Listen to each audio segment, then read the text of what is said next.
Kalau kita masbuk rakaat kedua, masbuk sholat terlambat rakaat kedua, ternyata bacaan Al-Fatihah imam belepotan. Gimana bacaan belepotan? Asal-asalan salah. Apakah kita berniat mufaraqah Pak Ustaz? Tengok dulu bacaannya macam mana.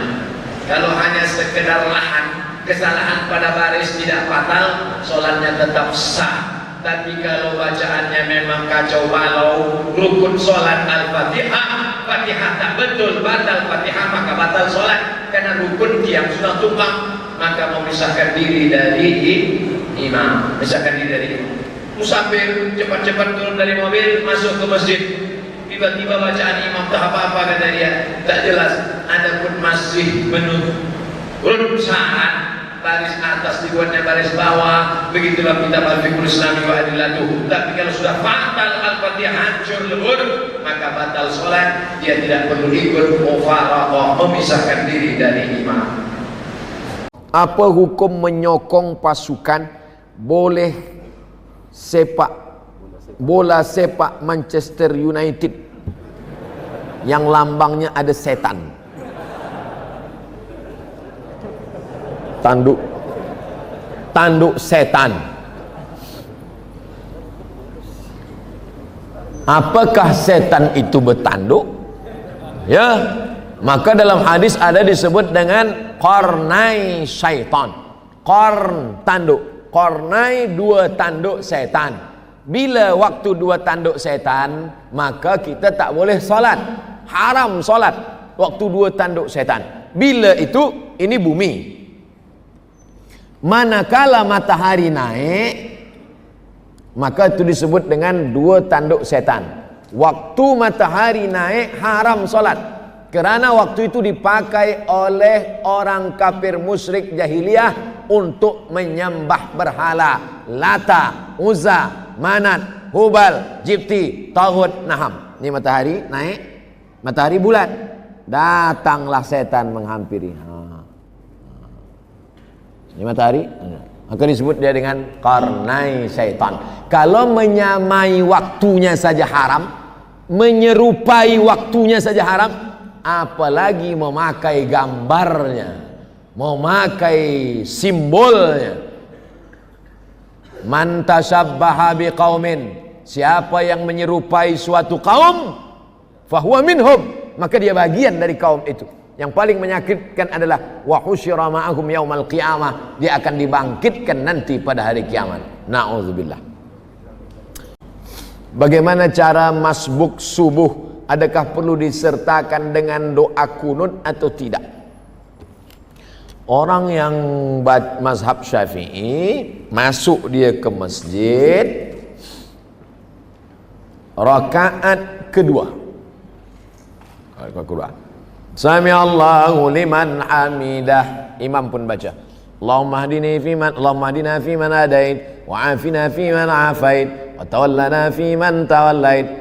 Selesai salam, assalamualaikum warahmatullah. Si masbuk tegak berdiri. Apakah si masbuk tadi baca kunut atau tidak? Maka si masbuk tadi baca kunut. Kalau gitu kunutnya dua kali. Ya. Kenapa? Karena manakala dia ikut imam, imam rakaat 2, makmum rakaat 1. Manakala imam salam, dia tegak, itu rakaat 2. Kenapa saat dia tadi ikut imam dia berkunut? Hadis, ju'ilal imamu liyu'tamma bihi, imam diangkat untuk diikuti. Sebenarnya dia tadi itu rakaat pertama, imam rakaat 2. Kenapa dia ikut berkunut bersama imam? Kerana posisi dia sebagai makmum. Selepas imam salam dia tegak, itu rakaat kedua bagi dia, maka dia tetap berkunut. Oh, saya busy lah, pusing kepala mendengarnya. Jangan masbuk. Tapi bila masbuk, saya ulang sekali lagi. Masbuk subuh, rakaat kedua bagi imam, rakaat 1 bagi makmum. Imam salam, makmum tegak, maka rakaat kedua bagi si masbuk, itulah dia yang rakaat yang sedang dia tegak, maka dia tetap berkunut. Wallahu a'lam bishawab. Assalamualaikum warahmatullahi wabarakatuh. Ustaz. Waalaikumsalam warahmatullahi wabarakatuh. Saya pernah sholat taubat semasa umrah. Kenapa sholat taubat masa umrah saja? Sholat taubat. Ma min muslimin yuznibu dzamban, bila ada orang yang buat silap salah dan dosa, summa yatatahhar, setelah itu dia bersuci, paling elok mandi taubat. Summa yusalli rak'ataini, kemudian dia sholat sunat 2 rakaat. Illa ghafarallahu lah, Allah ampunkan dosanya. Setelah membacakan hadis ini, Nabi pun membacakan ayat, walladzina idza fa'alu fahishatan aw zalamu anfusahum dzakarullah fastaghfaru lidzunubihim. Orang-orang yang silap salah kemudian dia bertaubat dan minta ampun kepada Allah, maka Allah mengampunkan dosanya. At-taibu minadz dzambi kama la dzambalah. Orang yang taubat dari dosa seakan-akan seolah-olah tidak berdosa. Oleh sebab itu maka solat sunat taubat laksanakan banyak-banyak, selalu-selalu, tidak hanya semasa umrah sahaja. Minta nasihat bagi orang yang selalu meninggalkan mengambil ringan tentang salat. Man taraka salata muta'ammidan, siapa yang meninggalkan salat secara sengaja, faqad kafara jihara, maka kafirlah dia secara nyata. 2. La kafarata laha illa dzalik, salat tak boleh ditebus dengan haji, salat tak boleh ditebus dengan zikir. La kafarata laha, tak ada yang dapat membayar salat kecuali salat itu sendiri. Mazhab 4 sepakat, Hanafi, Maliki, Syafi'i, Hambali, salat yang lama-lama dulu wajib diqadha, wajib diganti. Lepas salat zuhur, qadha zuhur. Usolli fardhu zuhri 4 raka'atin qadha'an. Oh, Ustaz Somad tadi qadha lah. Itu jamak qasar, sebab nak musafir. 3. Bahwa orang yang meninggalkan salat menghancurkan agama. Nanti bila tuan-puan sampai ke Raudhah, tempat mihrab Nabi sujud, tengok di tiang sebelah kiri ada tulisan as-salatu imaduddin, salat tiang agama. Kenapa masjid megah, mewah, cantik kita boleh ada di dalam? Kerana ada tiang yang kuat. Kalau ma'uzubillah tiang ni iman, tiang adalah salat, maka hancur salat sebab tiangnya lapuk. Maka Abu Bakar Siddiq ketika dia naik menjadi khalifah, apa khutbah dia? Qumu ila salatikum yarhamkumullah, tegakkan salat, rahmat Allah turun. Nabi sebelum meninggal apa pesan dia? As-salah, as-salah. Sejalan antara pesan Nabi dengan pesan Sayyidina Abu Bakar Siddiq, salat, salat. Jangan terima menantu yang tak sembahyang. Yang sudah diterima apa boleh buat, ajak-ajak ajalah sembahyang. Kerana dia akan menjadi imam, akan menjadi pemimpin, akan menjadi panutan, akan menjadi contoh suri tauladan.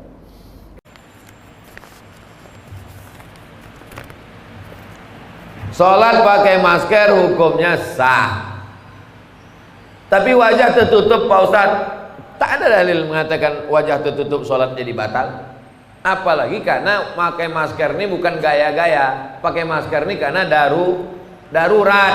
Ad-darurat tubihul mahzurat. Darurat, emergensi, membolehkan sesuatu yang tak boleh. Andai tak boleh menutup wajah ini, tetap boleh karena darurat. Hidung tak menempel Pak Ustaz. Hidung menempel ke lantai bukan rukun, bukan syarat, bukan wajib. Menempelkan hidung ke lantai bukan rukun, bukan syarat, bukan wajib, tapi sunat. Seelok-elok, seabdol-abdolnya kening menempel, hidung menempel. Orang-orang Arab itu saya tengok tak terlalu susah dia menempelkan hidung, sikit aja. Kita mak payah kali. Jangan tengok orang-orang Arab sembahyang, sikit aja kena. Kita terpaksa ditekuk baru kena. Menempelkan hidung ke lantai bukan rukun, bukan syarat, bukan wajib, sunat. Maka kalau meninggalkan sunat pun hanya makruh. Meninggalkan yang wajib haram, meninggalkan yang sunat makruh. Tapi karena darurat, ini dalam keadaan darurat. Yang darurat membolehkan, yang terlarang sekalipun boleh. Makan babi boleh apa tak boleh? Tak boleh. Kalau darurat boleh. Kenapa kau makan? Darurat. Pilihannya cuma dua, mati atau makan babi. Boleh kita pilih mati? Tak boleh. Makanlah babi itu sementara dapat pisang. Tapi udah datang pisangnya kau makan lagi. Kenapa kau makan ini? Darurat. Tapi ada pisang, enak pula kurasa. Maka boleh. Nama Salmiati, alamat Besilang. Ada seorang sultan. Sultan ini Sultan Langkat. Di atas Medan ini Langkat kan? Sultan Langkat. Di bawah Langkat ini Sultan Delhi. Di bawah Delhi ini Sultan Serdang. Di bawah Serdang ini Sultan Asahan. Itu 4 kerajaan Melayu besar di Sumatera Timur. Eskos namanya, pantai timur. Langkat, Delhi, Serdang, Asahan. Sultan Langkat ini orangnya alim, namanya Sultan Musa. Sultan Musa ini ikut tarekat Naksabandiyah yang dibawa oleh Syekh Abdul Wahab Rokan. Lalu kemudian dikasihnya lah tanah luas. Tuan Syekh, ini tanah luas, supaya Tuan Syekh tak pergi kemana-mana. Dipejamkan Tuan Syekh Abdul Wahab Rokan matanya, nampaknya pintu masuk Masjidil Haram. Dikasihnya lah nama pintu masuk itu ke kampung itu. Pintu masuk Masjidil Haram itu namanya Babus Salam. Maka aku kasih nama lah kampung ini Babus Salam. Nah, datang orang Melayu payah dia nyebut Babus Salam. Kau nak ke mana? Besilang. Ulama-ulama dulu itu pejamnya mata nampak Babus Salam. Kita sekarang pejam mata nampak gaji 13. Yang PNS, saya tak PNS lagi.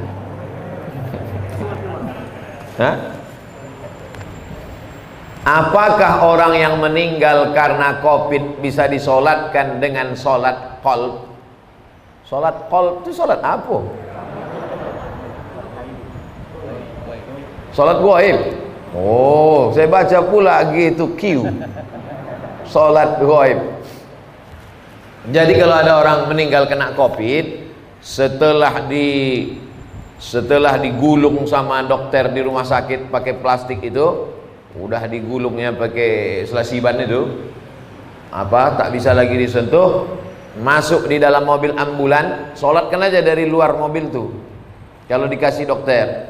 Kalau tidak dikasihnya, langsung dikuburkannya, dikebumikannya.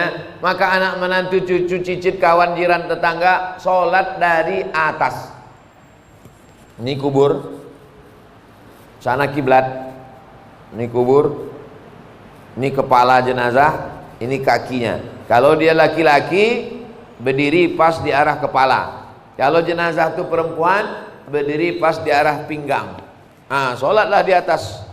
Ini kubur. Di atas kubur itu sholat. Allah usolli ala hazil janazah arba'at takbiratin fardul kifayah. Makmuman atau imaman lillahi ta'ala. Allahu akbar, Fatihah. Allahu akbar, selawat. Allahu akbar, Allahumma firlahu warhamhu. Allahu akbar, Allahumma la tahrimna ajrahu, dan seterusnya. Berapa hari Pak Ustaz? 3 hari 3 malam. Masih bisa. Mana dalilnya? Dalilnya begini. Datanglah Nabi bertanya tentang tukang sapu masjid. Mana perempuan tukang sapu masjid nih yang kemarin nampak aku, kata Nabi.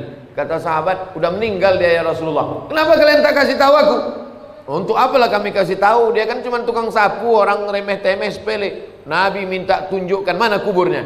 Ditunjukkan. Nabi langsung sholat jenazah di atas kuburnya. Maka kata ahli fikih, masih tetap bisa sholat jenazah 3 hari 3 malam. Bagaimana kalau anak menantunya jauh, datang sesudah seminggu? Pakai pendapat fatwa ulama yang kedua dalam kitab fikih, masih bisa disolat jenazahkan selama jenazahnya belum hancur dimakan cacing tanah.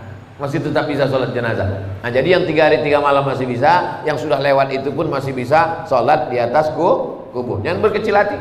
Tapi kalau jenazahnya di Papua, anak menantunya di Medan, naik pesawat 8 jam, rapid test, pas dites positif pula dia. Nauzubillah. Oleh sebab itu maka dia sholat ghaib saja dari Medan. Aku sholat ghaib untuk almarhum Fulan bin Fulan di sana. Jadi dua-dua bisa dilaksanakan. Sholat yang tak ghaib bisa dilaksanakan di atas. Jangan bersedih hati karena banyak nih anak cucu keturunan jiran tetangga kawan merasa sedih karena tak bisa sholat jenazah. Bisa dilaksanakan dari atas. Wallahu a'lam bishawab. Ini tentang sholat ghaib. Apakah orang yang meninggal boleh disolatkan berulang kali? Boleh sholat jenazah berulang kali, boleh sholat ghaib berulang kali, bolak-balik. Nabi Muhammad SAW itu jenazahnya tak dibawa keluar. Jenazah Nabi itu di dalam kamar. Kamar itu kecil, maka berganti-gantian sahabat sholat keluar, sholat berkeloter. Yang tak boleh berkali-kali itu menyembelih binatang, tak boleh. Binatang kalau sudah disembelih diangkat pisau, haram hukum. Makanya pisau itu tak boleh. Tak boleh ditarik sekali. Tengoklah video saya yang motong-motong kurban tersebut. La salat liman lam yaqra bi Fatihatil Kitab. Tak sah salat kalau tak baca Fatihah. Apakah disyaratkan tahu artinya? Tidak. Tahu secara global saja. Allahu akbar kabira walhamdulillahi katsira subhanallahi bukratan wa asila. Tahu secara global. Apalah arti doa iftitah itu? Allah Maha besar. Selebihnya, yang kau tanya aku, macam tak ada lagi pertanyaan lain. Nah, gitu cara jawabnya kalau kita tak tahu. Habis itu Fatihah.